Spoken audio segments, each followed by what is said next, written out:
The two top tax brackets that are currently 33 and 35%, going up to 36 and 39.6%. This is affecting $2 out of every $3 that small businesses make will be affected by these new tax codes. This is going to cost the American people $339 billion. 64,000 businesses in Florida.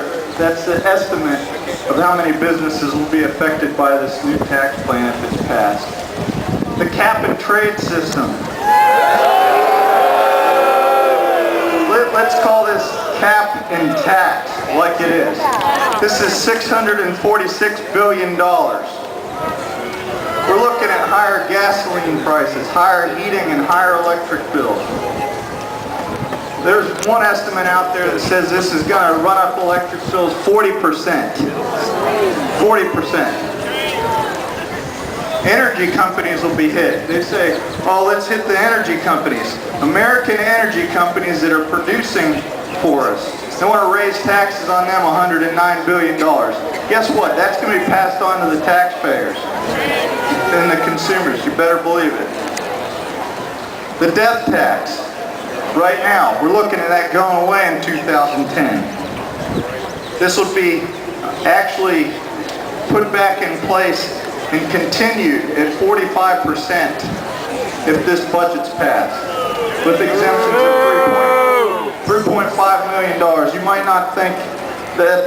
think, oh, that's a whole lot of money, but there's a lot of small businesses and families that are going to be hit by this death tax of 45% if this budget's passed.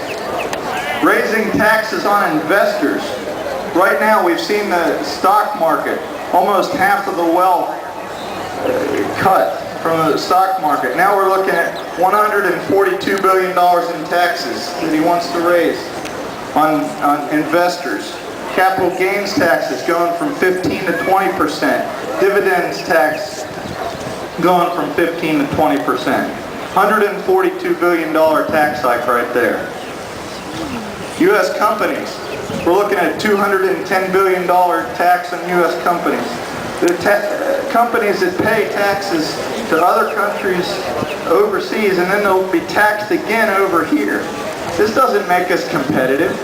Right now we have the second highest corporate income tax rate in the world, behind Japan. This is about 39%.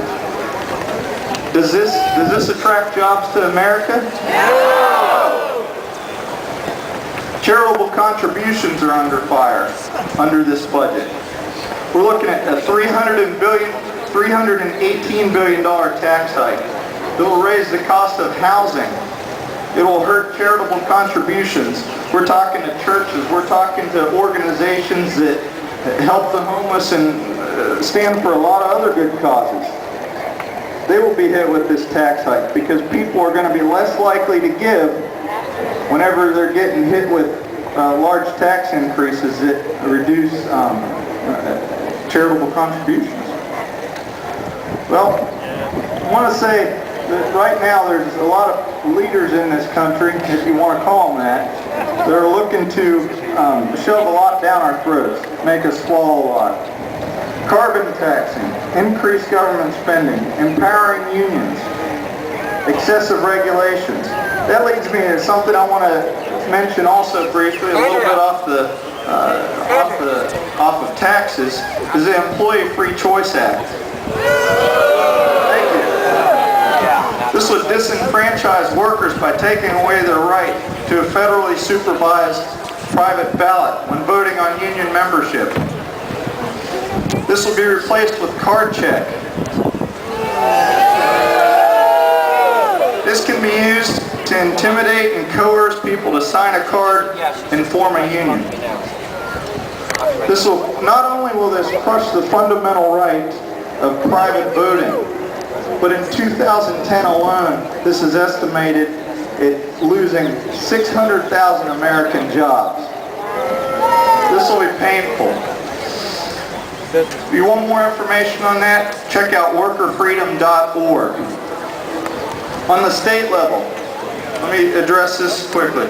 On the state level, Florida is facing $1 billion plus overspending problem. We don't call that a budget gap at Americans for Tax Reform. It's an overspending problem. Watch out, because there's rumors out there that they want to increase taxes on you at the state level too. Whether it be taxes on bottled water, taxes, expansion of the sales tax, digital download taxes. They're staying away from income taxes for the most part. But look at these other taxes that they want to raise. Cigarette taxes, all over the place. Americans for Tax Reform, we endorse the Taxpayer Protection Pledge. This is a pledge to the people of the state of Florida that the politicians and government officials they make, saying that they will oppose all tax increases. Check out our website and go and see who the 8 senators in the state of Florida are and the 22 representatives that have signed this pledge to you, the citizens of Florida, saying they'll oppose all tax increases. And also your governor has signed this Taxpayer Protection Pledge. So when they're calling them user fees or whatever they want to call them, they're not user fees, they're tax increases. And I want to just finish up real quickly in closing. I was in a cab the other day and I was talking to a guy and he was telling me that he was a conservative. He told me he came from a failing system. He said he didn't want a failing system here. I said, where did you come from? He said, Cambodia. And I thought to myself, this man knows what freedom isn't, and now he knows what freedom is. And we don't want that here. Thank you, and God bless. Have a good day.